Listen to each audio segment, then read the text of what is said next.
செஞ்சூர் அம்மன் செய்திகள்.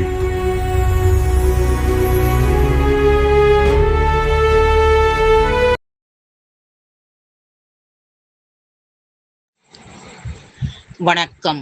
திருவள்ளூரில் அரசின் கூட்டுறவு அமைச்சகத்தின் கூட்டுறவு வார விழாவில் கொடியேற்றி உறுதிமொழி ஏற்றல் மற்றும் விழிப்புணர்வு பேரணி நடைபெற்றது.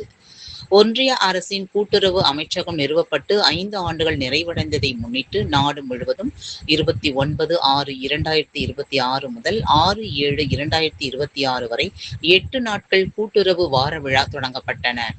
இந்நிலையில் திருவள்ளூரில் அமைந்துள்ள கூட்டுறவு சங்கங்களின் இணைப்பதிவாளர் அலுவலக வளாகத்தில் கூட்டுறவு சங்கங்களின் மண்டல இணைப்பதிவாளர் ப. ஜெயஸ்ரீ தலைமையில் முதல் நாள் கருப்பொருளான தொடக்க விழாவில் கூட்டுறவு கொடியேற்றம், கூட்டுறவு உறுதிமொழி ஏற்றல், கூட்டுறவு கீதம், கூட்டுறவு விழிப்புணர்வு பேரணி மற்றும் உறுப்பினர் கல்வி முகாம் ஆகியவை நடைபெற்றன. மேலும் இவ்விழிப்புணர்வு பேரணியில் கூட்டுறவு சங்கங்களின் அலுவலர்கள் மற்றும் பணியாளர்கள் சுமார் 500க்கும் மேற்பட்டோர் கலந்து கொண்டு கூட்டுறவு இயக்கத்தின் முக்கியத்துவத்தை வாசகங்கள் அடங்கிய பதாகைகளை கையில் ஏந்தியவாறு பேரணியாக சென்று பொதுமக்களிடையே விழிப்புணர்வு ஏற்படுத்தினர். பின்னர் பேரணியில் பங்கேற்ற அனைவருக்கும் கூட்டுறவு சங்கங்களின் மண்டல இணைப்பதிவாளர் ப. ஜெயஸ்ரீ பாராட்டு சான்றிதழ்களை வழங்கி கௌரவித்தார்.